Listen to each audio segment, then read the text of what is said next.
Hey y'all, I'm back again and sort of just killing some time, putting some content out until I get to my unit and start some training and have some newer things to talk about. But for right now, something that I don't feel like is talked about enough is getting out of the military. Now, if you haven't watched my previous videos, I am prior service a few times. I was in the Marine Corps, got out for a while, joined the National Guard, got out for a while, and just re-enlisted in the National Guard again. So I have some experience with getting out of the military. And also have had many friends and people that I've served with that have gotten out. And I see the same things happen over and over again, and that is being unprepared when you get out. So for so many people, the military is your first job, sort of speaking on the active duty side at least. You leave your parents' home when you're 17 to 19 years old. You go into the military. That's the first taste of adult life that you have.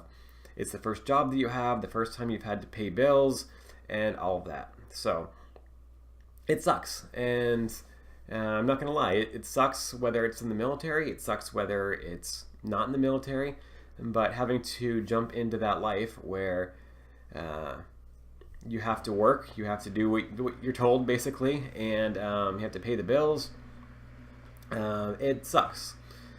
And being military, it sucks even more because you're not treated like an adult. You're told where you need to be, when you need to be there, and how to do it, and all that stuff. So it's much more regimented. So a lot of people want to get out. They want to experience life as they want to experience it, and they just say, "This sucks. I'm done with this. I'm getting out," and that's all there is to it. And to those people, fine. If you want to get out, then get out. There's nothing wrong with getting out. Military life isn't for everyone, and some people just do better on the civilian side. So yeah, no way am I trying to talk you into getting back in. That's what I did. What was right for me, but that's not necessarily what was right for you. But if you are going to get out, I will suggest that you be as prepared as possible. So many people have just gotten out for the sake of getting out and don't really know the direction that they're going to go once they get out. And maybe they'll have some vague idea of a plan. Maybe they'll say, "I'm going to get out and go to college," and that's it. But what I'm talking about is far more specific. First of all, even though there's the GI Bill, and post 9/11 GI Bill works a little bit different than what I'm used to. I use Chapter 30, but I guess you get paid BAH and stuff like that. But still, it's not going to pay for everything. So it's not going to pay for your car payment. It's not going to pay for your food and things like that. So be prepared. You either need to work part-time or live with your parents, or something. You're not going to be able to live off the GI Bill like you think you might be able to. So plan on having something for that. Also, what are you going to college for? What do you actually want to do? I think a lot of people don't know. All they know is they want to get out. And they don't know what they want to do, so they're just going to go to college to figure it out. So I would say get it figured out while you're in. If you want to go to college, if you need college for your career, or it's just something that you really want to do for yourself, then do it. But I would suggest you do as much as you can while you're still active duty. TA is much better than GI Bill. First of all, it doesn't expire. You don't use it up, really, and it doesn't cut into your GI Bill. And so you already have a job. So try to take advantage of as much TA as you can while you're in. I did some. I could have done more. If you can get your degree before you get out, then awesome. Then you can use your GI Bill for your master's or something if you want to go that route. But don't think that you're wasting your GI Bill if you get your degree while you're in. Because again, it's much better to use TA than it is your GI Bill. But that said, if you only get a few classes in while you're in, and you want to use your GI Bill, use your GI Bill. It's a great incentive. But again, also have that plan for income also, because it's not going to cover everything. Try to figure out what you're going to do with that degree. If you're going to college just for the sake of going to college because you want to put off starting your actual adult life, that's probably not the right mindset to go in. If you say, I want to be a software developer, so I'm going to leave the military and go to school and get a computer science degree, then that's a much more specific plan, and you have some end goal and you're aiming for something. And I think you'll be much better off going that route. Even if you decide, like, if you take your first class and say, like, I hate programming, I never want to do this again, and change majors, at least you have, you thought through it and you had a plan to start with. You can always adjust your plans as you go. A lot better than just starting with no plan, though. If you don't plan on going to college, if you plan on getting a job as soon as you get out, then you should be searching for jobs before you get out. You should be on websites. If you're in IT, I know Dice.com is a big site for tech jobs, and there could be other sites for other industries. Sites like Indeed and Monster are kind of go across all different industries. But be looking on those job sites, looking for what you qualify for, realistically qualify for. Don't say like, oh, I was a 25 Bravo in the Army, so I know I can get out and be a sysadmin at some big company and make $100,000 a year. That's not realistic. So yeah, look at the job description, see what you realistically qualify for. Military experience doesn't equate one-to-one exactly with civilian experience. So just because you were in the military in a certain MOS for 4 years, that doesn't mean you were actually doing that job for 4 years. You know, your first year was all training.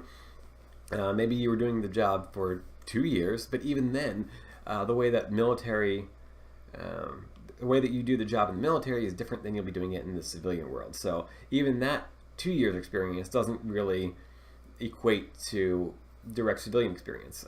I always kind of thought it did. I thought I was doing some software development when I was in the National Guard, so I figured I have a couple years experience doing software development, so I can get out, get a junior position, because I knew I only had 2 years experience, not like I was acting like I had 10 years experience or anything, but just in an entry-level junior position, and I thought I knew what I was doing with that experience. And my first job, I quickly realized that I did not know what I was doing.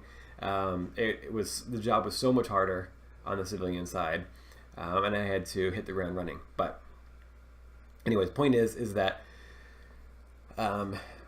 you may not have the experience that you think you do. So also find a realistic salary that you think you can make in that job. So if you're going in as a junior level, whatever, find out what salaries in your area are. And always assume that you're going to be making closer to the low end than the high end.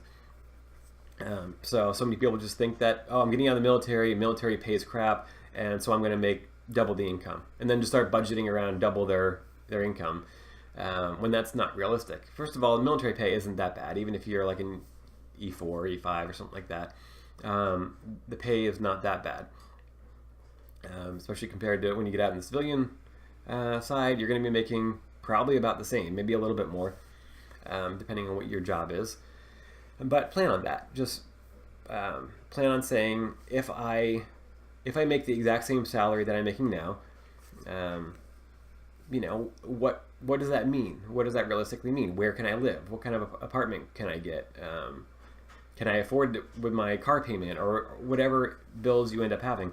You need to plan ahead for that. So set your expectations low. If you do get out, and maybe you are 25 Bravo, is the example I keep bringing up because that was my old MOS.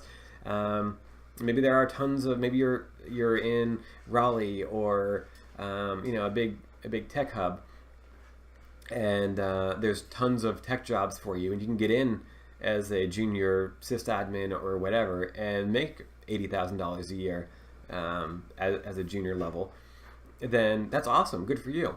But if you plan on making $90,000 a year and you end up starting at $45,000 a year, it's going to be frustrating. It's going to be disheartening. And if you already planned on a salary like that, it could be bad news for you.